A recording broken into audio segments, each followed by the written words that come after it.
মির্জা ফখরুল কইছে জনগণ গণভোট বুঝে না, সনদও বুঝে না। তো বুঝানোর দায়িত্বটা কার? না বুঝলে পলিটিশিয়ানদের। তো আপনি পারেন না কেন বুঝাইতে? আপনি বুঝান নাই কেন? জনগণ গণতন্ত্র কারে বলে বুঝে, বাংলাদেশি জাতীয়তাবাদ কারে বলে বুঝে? উনি জেগেছেন কাউরে? সাধারণ জনগণের কথা বাদ দেন, বিএনপির একজন কর্মী সমর্থকরা জিজ্ঞেস করে দেখেন তো কি উত্তর পান। এর মধ্যে দেখলাম জয়নুল আবেদিন ফারুক গণভোটে না ভোট দেওয়ার আহ্বান জানাইছে। দেখেন এই নিরেট বেকুবড়ে আপনি কি বলবেন? হুদাই পলিটিক্স করে, পলিটিক্সের পও বোঝে না, পলিটিক্স করতে আসছে। এমপি মন্ত্রী মিনিস্টার হয়ে যায়, হুইপ হয়ে যায়। তার দল কি জুলাই সনদের বিরোধী? তার দল তো লাফাইতে লাফাইতে গিয়ে জুলাই সনদে সাইন করে এসেছে। গণভোট তো হবে জুলাই সনদের উপরে, মানে সে যেইটাই সাইন করে এসছে তার উপরে গণভোট হবে। এরা দেখেন দেশ চালানোর খায়েশ করে।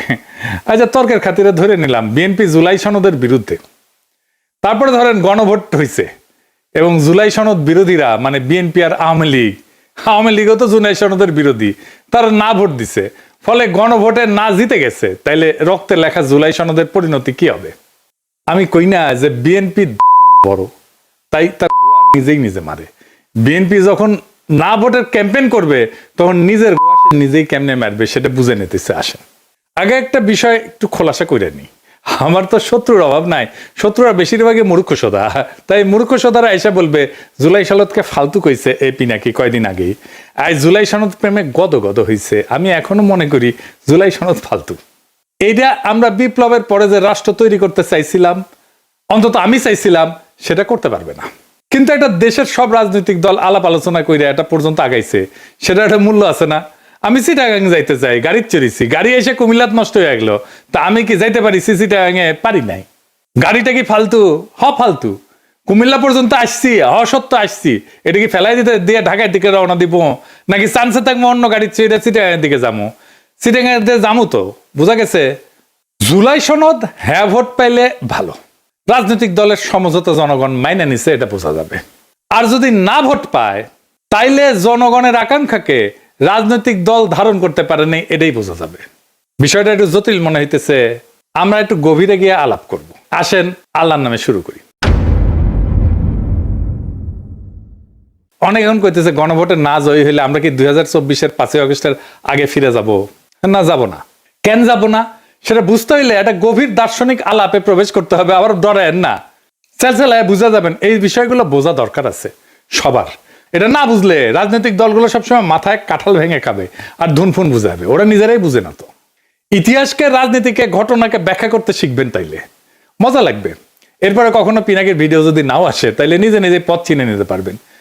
এটাতেই বুঝবেন কেন হাসিনা বা আওয়ামী লীগের প্রত্যাবর্তন আর সম্ভব না। এই দার্শনিক আলোচনায় বুঝবেন কেন বাংলাদেশ আর কখনো পাকিস্তান হবে না, এটাও বুঝবেন। কেন বাংলাদেশকে আর কখনো পদানত করতে পারবে না ইন্ডিয়া, এটাও বুঝবেন। আসেন এই আলাপে ঢুকি। 2024 বলেন, 1971 বলেন, বা ফরাসি বিপ্লব বলেন, এগুলো বুঝতে হলে আমাদের একজন ফরাসি দার্শনিক আলাবাদিউরের শরণাপন্ন হইতে হবে, নাইলে আমরা কখনো 2024 বুঝবো না। আর সারাক্ষণ আতঙ্কে থাকবো এই হাসিনা বোধহয় চট করে ঢুকে গেল, আবার ফ্যাসিবাদ ফিরে আসলো নাকি। উনি জন্ম নিয়েছিলেন 1937 সালে, আমার চাইতে 30 বছরের বড়। একজন ফরাসি দার্শনিক, সাহিত্যিক, নাট্যকার, রাজনৈতিক চিন্তাবিদ, একসাথে মেলা কিছু, একই অঙ্গে অনেক রূপ।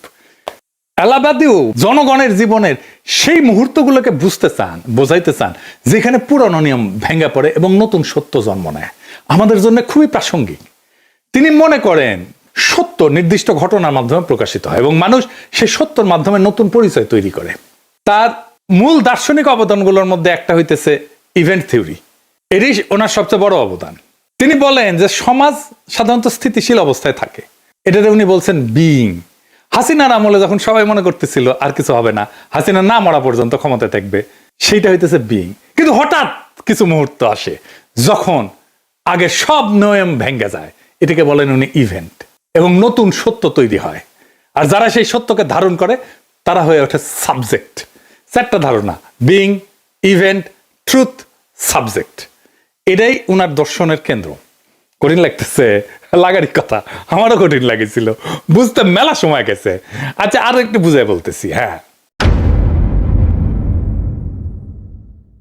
বিইং বা অস্তিত্ব বা স্থিতাবস্থা, এটা বলতে বোঝায় যে যে অবস্থায় সবকিছু চলতে থাকে সেখানে নিয়ম, অভ্যাস, রীতি, ক্ষমতা সব স্থির হয়ে থাকে, সেখানে সত্য প্রকাশ পায় না, সেখানে মানুষ নিজেদের গভীর সম্ভাবনাকে চেনে না।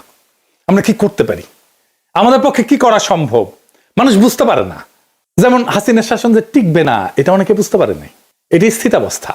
এটা যারা দেখতে পারে, যারা বলে হাসিনা টিকবে না, তারা তাদেরকে উপহাস করছে। এইটাকে স্বাভাবিক চলমান অবস্থা বলে, যেখানে পৃথিবী যেমন আছে তেমনই থাকবে। এই অবস্থায় মানুষ এবং সমাজ নিজেদের সীমাবদ্ধতা আর শক্তি নিয়ে সচেতন না, তার মধ্যে পরিবর্তনের কোনো আকাঙ্ক্ষা জাগে না, শুধু চলিচ্ছে চলিচ্ছে আর চলিচ্ছে। তার মানে বিইং হইতেছে স্থির, অভ্যস্ত, নিয়ম মাফিক অস্তিত্ব। এখন অনেকে কয় না যে পিনাকি দেশটাকে অস্থিতিশীল রাখতে চায়, এরা হইতেছে সেই স্থিতাবস্থার ফুট সোলজার, যারা চায় বাংলাদেশ আগে যেমন ছিল সেরকমই থাকুক।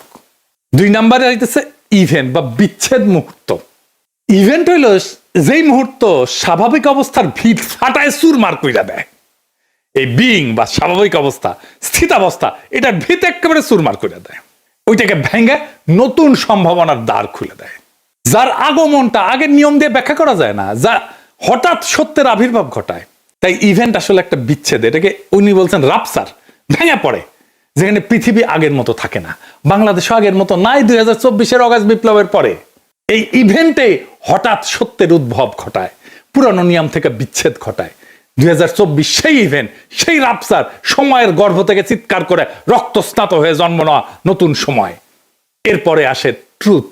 এই ট্রুথ মানে সত্য না, এই ট্রুথ হইল ইভেন্ট থেকে জন্ম নেওয়া এক নতুন সম্ভাবনা, এক নতুন নীতি, এক নতুন দিশা, যা সেই স্থিতাবস্থার পুরনো নিয়মকে চ্যালেঞ্জ করে, যা ধীরে ধীরে বাস্তবতাকে পরিবর্তন করতে পারে। তার মানে ট্রুথ একটা পথ, যা ইভেন্টের ভিতর থেকে উঠে আসে এবং ধীরে ধীরে পৃথিবীকে নতুন ভাবে প্রকাশ করে। ট্রুথ হইতেছে ইভেন্ট থেকে জন্ম নেওয়া এক নতুন সম্ভাবনার পথ। এরপরে আসে সাবজেক্ট। সাবজেক্ট হইতেছে সেই ট্রুথ বা সেই সত্যের ধারক, মানুষ, জনতা। বাদিউ বলেন যে মানুষ জন্মগতভাবে সাবজেক্ট না, সাবজেক্ট হয়ে উঠতে হয়। ইভেন্টের সত্যকে গ্রহণ কইরা ট্রুথের প্রতি বিশ্বস্ত থেকে নতুন পথকে রক্ষা এবং এগিয়ে নিয়ে পুরনো বিইং এ ফিরে না যাওয়াটাই হইতেছে সাবজেক্টের কাজ। এই সাবজেক্ট ট্রুথের বাহক, বাংলাদেশের মানুষ এই সাবজেক্ট। এখন তার ভিতরে একটা নতুন চেতনার উন্মেষ হইছে ইভেন্টের ফলে, তার ভেতরে একটা সত্য জায়গা উঠছে, সে জিনিসের সম্ভাবনা জানে, সে এই ইভেন্টের বিপ্লবের সত্যকে ধারণ করে এবং তার ভিতর দিয়ে নতুন বাস্তবতা তৈরি করার চেষ্টা করে। সাবজেক্ট সবসময় ইভেন্টের সত্যকে নিজের দায়িত্ব হিসেবে গ্রহণ করে।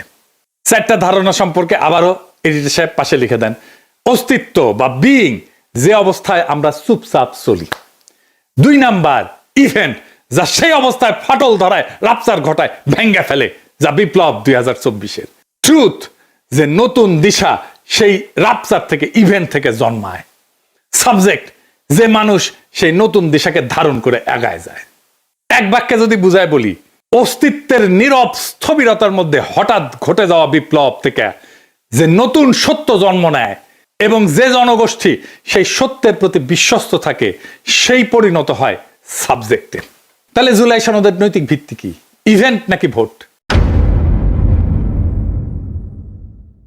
বাংলাদেশ একটা নতুন কালপর্বে প্রবেশ করছে, সেখানে জুলাই সনদ উত্থিত হয়েছে বিপ্লব থেকে, ইভেন্ট থেকে।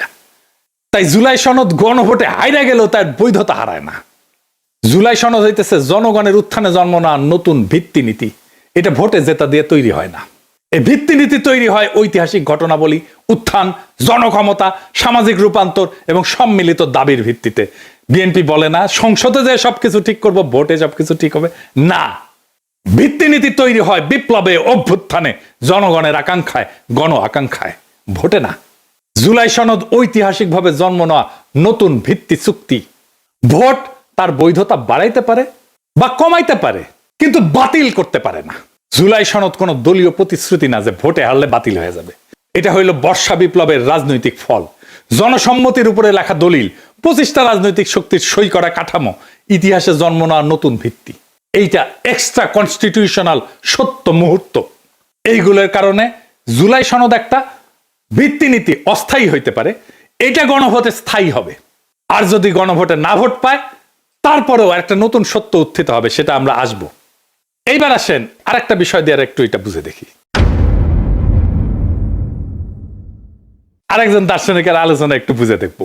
এখন কইবে আমার ক্ষুদ্র ভাতার ভগিনা আজকে দর্শন দিয়ে একেবারে মাগামাগি করে ফেলছে, মাথার উপর দিয়ে যাইতেছে না মাথার উপর দিয়ে। আমি জানি অনেকেই বুঝতেছেন। আসেন আরেকটা বিষয় বুঝে দেখি, সেটা বৈধতা, জনবৈধতা। ভোট নিয়ে চিল্লাইতেছে না বিএনপি, এইটার বিরুদ্ধে তো তত্ত্ব দাঁড় করাইতে হবে, দার্শনিক বোঝাপড়া পরিষ্কার করতে হবে। আসেন সেটা বুঝে দেখি। কার্ল স্মিথ বলে একজন জার্মান দার্শনিক ছিলেন। ওনার সবচেয়ে বিখ্যাত ধারণা বা বিখ্যাত উক্তি হইতেছে, sovereign is he who decide the exception. ইংরেজি যেহেতু কইছে ঠিকই কইছে, তাই না? মানে যে ক্ষমতা সংকট পরিস্থিতিতে, মানে এক্সেপশন বলতে উনি সংকট পরিস্থিতি বলছে, তাই বলতেছেন উনি যে ক্ষমতা সংকট পরিস্থিতিতে চূড়ান্ত সিদ্ধান্ত নেয় সেটাই প্রকৃত সার্বভৌম ক্ষমতা।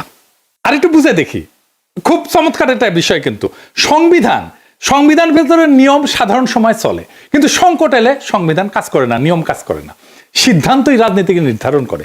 সেই সংকটময় মুহূর্তে নেওয়া সিদ্ধান্তই সংবিধানের গভীর দুর্বলতা এবং সীমা উন্মোচিত করে। এটাই স্মিথের ডিসিশনিজম বা সিদ্ধান্তমূলক তত্ত্ব। তাই যদি না ভোট পড়ে, তাইলে স্মিথের সেই ডিসিশনের মতোই সংবিধানের ভেতরে থাকা লুকানো দুর্বলতা, সীমা, দ্বন্দ্ব প্রকাশ করে দেবে। এটাকে বলা যেতে পারে সংবিধান যে ভুয়া সেটা উন্মোচন করে দেবে। এই সংবিধানের ভুয়াত্ব সাধারণ সময় ঢাকা থাকে, না জিতলে সংবিধানের সেই অমীমাংসিত বিরোধগুলো উপরে উঠে আসবে, তার ভুয়াত্বগুলো উন্মোচিত হয়ে যাবে। কোন দ্বন্দ্বটা সামনে আসবে? জনগণ বনাম দলীয় এলিট, কনস্টিটিউয়েন্ট পাওয়ার বনাম কনস্টিটিউয়েট পাওয়ার, মানে জনসার্বভৌমত্ব বনাম দলীয় আধিপত্য, অতীতের সেন্ট্রালাইজ রাষ্ট্র বনাম জুলাই উত্থানের দাবি করা নতুন কাঠামো, সংবিধানের পুরনো ভাষা বনাম রাজনৈতিক বাস্তবতা। সংবিধান সাধারণ সময়কে নিজেকে সম্পূর্ণ দেখাইলেও স্মিথের মতে সংকটে তার আসল দুর্বলতা প্রকাশ পায়। আমাদের প্রিয় সলিমুল্লাহ খানের প্রিয় দার্শনিক আছে লাকা, উনি একটা কথা বলেন, জুইসাস বাংলায় সরাসরি মানে হইতেছে স্বাধীন, তীব্র, অপ্রতিরোধ আকাঙ্ক্ষা, নিজের অস্তিত্বের পরিপূর্ণতা নিষিদ্ধ বা দমন করা আনন্দ, ইচ্ছার মুক্তি, অতি নিয়ন্ত্রণের বিরুদ্ধে স্বাধীনতার বিস্ফোরণ।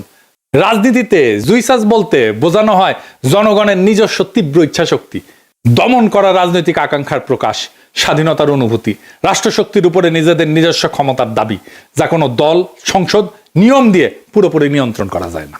না ভোটের যদি জয় হয়, তাহলে জনগণের সেই তীব্র ইচ্ছা শক্তির জয় হবে, জুইসাসের জয় হবে। জনগণ না ভোট দেওয়ার অর্থ হচ্ছে আমি তোমার ঐক্যমত কমিশনে বসে লেখা সংস্কার কমিশন না, অর্থাৎ জনগণ নিজেরাই সিদ্ধান্তের উৎস। জনগণের আকাঙ্ক্ষা আর দলীয় বোঝাপড়া এটা পৃথক। জনগণ সংবিধানের উপরে কনস্টিটিউয়েন্ট পাওয়ার হিসেবে, সার্বভৌম ক্ষমতা হিসেবে আত্মপ্রকাশ করবে না ভোটের মাধ্যমে। তাইলে হ্যাঁ ভোট দিলে জুলাই সনদ জনগণের ভোটে বৈধ হবে, না ভোট দিলে জনগণের ভোটে সংবিধানের সীমা উন্মোচিত হবে। সংবিধানের সীমা বিষয়টা আর একটু বুঝেনি, তাছাড়া বিষয়টা খুব স্পষ্টভাবে বোঝা যাইতেছে না। একই জিনিস বারবার আসতেছে বলে বিরক্ত হয়ে না, এই বিষয়টা খুব গভীরভাবে আমাদের বুঝে থাকা দরকার। খুব জটিল বিষয়, কিন্তু এটা না বুঝলে আমাদের মাথায় কিন্তু সবসময় কাঁঠাল ভেঙে খাবে। সংবিধানের গভীর দুর্বলতা বা সীমা বলতে আসলে কি বোঝানো হয়? সংবিধান সবসময় দুইটা স্তরে কাজ করে। কনস্টিটিউয়েন্ট পাওয়ার, পাশে লিখে দেন এডিটর সাহেব, লেখা, নিয়ম, ধারা, প্রতিষ্ঠান। আর কনস্টিটিউয়েন্ট পাওয়ার, জনগণের মূল সার্বভৌম ক্ষমতা। সংবিধানের দুর্বলতা তখনই প্রকাশ পায় যখন লেখা নিয়ম বা কনস্টিটিউয়েন্ট পাওয়ার, যেটা জনগণের আসল ইচ্ছা বা সার্বভৌম ক্ষমতাকে ধরে রাখতে পারে না। মানে হইতেছে আমরা জনগণ যেটা পাই সেটাই সার্বভৌম ক্ষমতা, কনস্টিটিউয়েন্ট পাওয়ার। আর কনস্টিটিউয়েন্ট পাওয়ার সেটা হইতেছে এই জনগণের ইচ্ছা থেকে যেই ক্ষমতা সংবিধানের মাধ্যমে লিখিত হয়। বোঝা গেছে? আমার ইচ্ছাটা হচ্ছে সার্বভৌম ক্ষমতা, লেখালেখিটা হচ্ছে কনস্টিটিউয়েন্ট পাওয়ার। তার মানে সংবিধান যখন আমার জনগণের সার্বভৌম ইচ্ছাকে ধারণ করতে পারে না, ওখানে যেটা লেখা আছে আর জনগণের যেটা সার্বভৌম ইচ্ছা সেই দুটো এক না, তখনই এই ফাটল তৈরি হয়। এটি সীমা। সংবিধান অনেক সময় রাজনৈতিক বাস্তবতা ধরে রাখতে ব্যর্থ হয়। কখন? যখন রাষ্ট্রযন্ত্র বদলায়, জনগণের রাজনৈতিক আকাঙ্ক্ষা বদলায়, আন্দোলন বা বিপ্লব হয়, পুরনো দল, পুরনো রাষ্ট্র কাঠামো যখন ভেঙে পড়ে, নতুন বৈধতা চায় যখন জনগণ, তখন সংবিধানে পুরনো লেখা সেই নতুন বাস্তবতাকে ধারণ করতে পারে না। এই অক্ষমতা একটা গভীর দুর্বলতা সংবিধানের। সংবিধান কেবল নিয়ম বলে, কিন্তু সংকটে কাজ করার ভাষা থাকে না তার। স্মিথের ভাষায় নিয়ম শুধু স্বাভাবিক সময়ের জন্য, সংকটে সে অক্ষম। নিয়ম স্বাভাবিক সময়ের জন্য, সংকটে সে অক্ষম, সংবিধান স্বাভাবিক সময়ের জন্য, সংকটে সংবিধান না, জনগণের সার্বভৌম ইচ্ছা। তখন সিদ্ধান্ত রাজনীতির আসল চেহারা দেখায়। যখন নির্বাচন ভেঙে পড়ে, রাষ্ট্র ব্যর্থ হয়, শাসক পালায়, হাসিনা যেমন পালাইছে, জনগণ রাস্তায় নেমে আসে, সংবিধান বলে না কি করতে হবে। এটাই ফল্ট লাইন, এটাই সংবিধানের সীমা। সংবিধান দাঁড়ায় থাকে দলীয় ভারসাম্যের উপরে, জনগণের উপরে না। বেশিরভাগ দেশের মতো বাংলাদেশেও সংবিধান রচিত হয় দলীয় সমঝোতায়, শাসক দলই ব্যাখ্যা করে, আদালত রাজনৈতিক চাপের বাইরে না। ফলে সংকট আসলে দলীয় স্বার্থে আগে আসে, জনগণ সার্বভৌমত্ব আগে আসে না। এটাই সংবিধানের সীমা। সংবিধান নিজেকে পরিবর্তন করার ক্ষমতা নিজেই আটকায় দেয়। সংবিধানের সবচেয়ে বড় দুর্বলতা হলো নিজেকে পরিবর্তন করতে একই রাজনৈতিক শক্তির অনুমতি লাগে। যদি সংসদ দখলে থাকে, দলগুলো ক্ষমতা নির্ভর হয়, তাহলে সংবিধান বদলানো যায় না, রাষ্ট্র ভেঙে পড়লেও বদলানো যায় না। তাই আমরা পারতেছি না এখন সংবিধান বদলাইতে, কারণ সংবিধানই বলে যে সংখ্যাগরিষ্ঠতার মতামত লাগবে সংবিধান বদলাইতে। এটি স্ট্রাকচারাল উইকনেস। সংবিধান জনগণের সার্বভৌমত্বকে ইনস্টিটিউশনালাইজ করতে পারে না। সংবিধান ধরে নেয় যে জনগণ 5 বছরে একবার ভোট দেবে, বাকি সময় রাষ্ট্রই জনগণের প্রতিনিধি। জনগণ পরোক্ষভাবে সার্বভৌম, কিন্তু জুলাই উত্থানের মতো পরিস্থিতিতে জনগণ সরাসরি ক্ষমতা প্রয়োগ করছে। দলীয় কাঠামো ভেঙে গেছে, বিদ্যমান নিয়ম আর যথেষ্ট থাকে না। সংবিধান এই সরাসরি সার্বভৌমত্বকে ধারণ করতে পারে না। এটাই সংবিধানের ডিপ লিমিট, সব দেশের, শুধু আমাদের দেশের না। সেজন্য আমরা সংবিধানের বদল চাইছিলাম, নতুন সংবিধান চাইছিলাম। সংবিধান রাষ্ট্রযন্ত্রের শক্তির সামনে দুর্বল। সংবিধানে লেখা থাকে নাগরিক অধিকার, আইনের শাসন, স্বাধীন নির্বাচন। হয়েছে? সংবিধান তো ছিল, হাসিনারা বলে হয়েছে, হয় নাই। বাস্তবে সেনাবাহিনী, ব্যুরোক্রেসি, গোয়েন্দা সংস্থা, পুলিশ, আদালত, দলীয় আধিপত্য, এগুলো লিখিত সংবিধানের উপরে উঠে যায়। সংবিধান তখন একটা কাগজ হয়ে যায়, রাষ্ট্রযন্ত্রের সামনে দুর্বল। সংবিধান তো আমাদের অধিকারকে রক্ষা করতে পারেনি, সংবিধান তো ফ্যাসিবাদকে আটকাইতে পারেনি। তাই বর্ষা বিপ্লবের মধ্যে দিয়ে নতুন যে গণশক্তি হয়েছে, সেটা স্বীকৃতি দিতে পারে না। এই জন্যই জনগণকে নতুন চুক্তি লিখতে হয়, নতুন সংবিধান লিখতে হয়। এটাই কনস্টিটিউয়েন্ট পাওয়ার। তাই গণভোটে যদি হ্যাঁ পড়ে, মানে জনগণ সনদের প্রস্তাবগুলো সরাসরি অনুমোদন করছে, এটা সনদের পপুলার ম্যান্ডেট তৈরি করবে। সনদ তখন মুভমেন্ট ডকুমেন্ট থেকে জন অনুমোদিত একটা রোড ম্যাপে পরিণত হবে। দলগুলোর উপরে সনদ বাস্তবায়নের নৈতিক রাজনৈতিক বাধ্যবাধকতা তৈরি হবে। সনদ তখন ভবিষ্যৎ সংবিধান সংশোধনের একটা ঐক্যমতের একটা ভিত্তি হয়ে দাঁড়াবে। এডিটর সাহেব লিখে দেন, হ্যাঁ ভোট সনদকে বৈধ এবং জনপ্রতিনিধিত্বমূলক দলিল হিসাবে গ্রহণ করবে। আর না হইলে জনগণের কনস্টিটিউয়েন্ট পাওয়ার প্রকাশ হবে, যেটা সবচেয়ে গুরুত্বপূর্ণ। না জেতা মানে সনদ বাতিল না। জনগণ বলছে আমি সার্বভৌম, আমি ঠিক করব। আমরা কাগজ তৈরি করিনি, আমরা চাই নিজেরাই ভবিষ্যতের নিয়ম নির্ধারণ করতে। জনগণ বলছে দলীয় প্যাকেজ না, আমরা নিজেরাই সংবিধানের ভিত্তি চুক্তি লিখব। এটাই হইল কনস্টিটিউয়েন্ট পাওয়ারের ঘোষণা, যেই ক্ষমতা দিয়া নতুন সংবিধান লেখা হয়। না মানে জনগণ বিদ্যমান সনদকে ছাড়াই যায় নিজেদের হাতে সংবিধান রচনার কাজ হাতে নিতে চায়। তাই হ্যাঁ হোক বা না হোক, কোনো ফলই এই জাতিকে হাসিনার ফ্যাসিবাদের পুরনো অন্ধকারে ফেরত নিয়ে যাবে না। কারণ এই গণভোট দলীয় স্বার্থের খেলা না, এটা জনগণের সার্বভৌম ক্ষমতার ঘোষণা। হ্যাঁ জিতলে সনদ পাবে বৈধতা, আর না জিতলে বোঝা যাবে বাংলার মানুষ দলীয় স্ক্রিপ্ট মানে না। তারা নিজেরাই নিজেদের ভবিষ্যৎ এবং সংবিধান লেখার দায়িত্ব নিতে চায়। গণভোটের ফল যাই হোক, এটা একটাই সত্য প্রকাশ করে, রাষ্ট্র আর দলের না, জনগণের। এটাই বর্ষা বিপ্লবের বিজয়, এটাই ছাত্র জনতার বিপ্লবের বিজয়, এটাই 2024-এর বিপ্লবের বিজয়। ইনকিলাব জিন্দাবাদ।